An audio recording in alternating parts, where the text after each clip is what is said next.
आदाब नाजरीन, आप तक उर्दू न्यूज़ में आपका खैर मकदम है। मैं हूं मोहम्मद शाहिद अहमद तवक्कल। पेश है आज की अहम खबरें।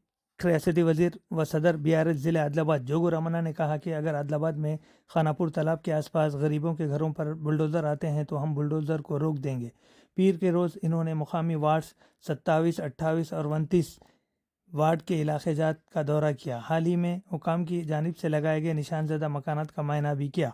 लोगों ने इन्हें बताया कि वो अहदेदारों के सर्वे से परेशानी में रह रहे हैं।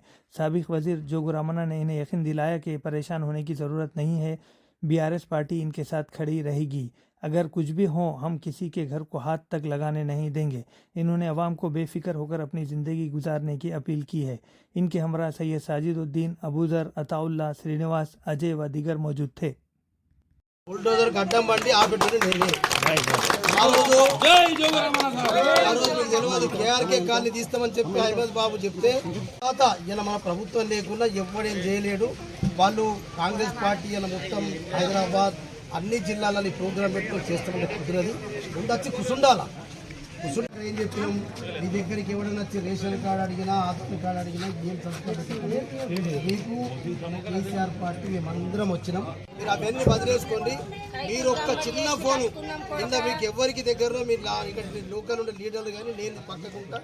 ఏ రాత్రి వచ్చినా నేను వచ్చి బుల్డోజర్లు పెట్టినా, ఏ రాత్రి వచ్చినా ఎప్పుడు వచ్చినా మా BRS పార్టీ కార్యకర్తలు నాయకులందరం కూడా మీకు అండగా ఉంటామని చెప్పి ఈరోజు 27, 28, 29 ఏదైతే వార్డులో సంబంధించినటువంటి ఎవరైతే మార్కింగ్ ఇచ్చినటువంటి పరిధిలో ఉన్నారో వాళ్ళందరినీ ఈరోజు అక్క చెల్లెలని, తల్లులని, అన్నదమ్ములందరినీ కూడా నేను నాతో పాటు మా BRS పార్టీ కేసీఆర్ గారి కుటుంబం వాళ్లకు ధైర్యం ఇవ్వడం జరిగింది.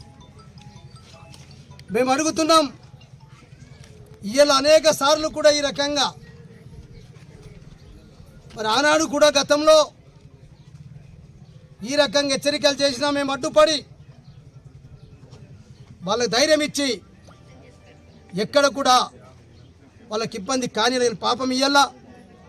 కొందరు కూరగాయల పని అమ్ముకుంటారు, కూరగాయలు అమ్ముతారు, కొందరు కూలీకి పోతారు, కొందరు చిన్న చిన్న వ్యాపారాలు చేసుకునేటువంటి పేద ప్రజలు పాపం కంటికి నిద్ర లేక, కడుపులో తిండి లేక 3 రోజుల నుంచి ఎప్పుడు వస్తారో ఎప్పుడు కూలగొడతారని చెప్పి హైదరాబాద్ అయితే ఇలా సోషల్ మీడియా పెరిగిపోయింది కాబట్టి మీడియా చూసుకుంటూ భయపడుతూ ఉన్నారు. కొందరు పెద్ద మనుషులు అయితే బీపీ, షుగరు, హార్ట్ పేషెంట్లు మేము చచ్చిపోతాం, మేము ఇదే చెరువులో పడి చచ్చిపోతాం, మేము ఇక్కడనే పుట్టినాం, మా తాతలు, తండ్రులు, ముత్తాతల నుంచి ఉన్నాం, మేము ఇవాళ ఇక్కడ జాగా వదలం, మేము ప్రాణం మా ఇల్లు కూలగొడితే మా ప్రాణాన్ని కూడా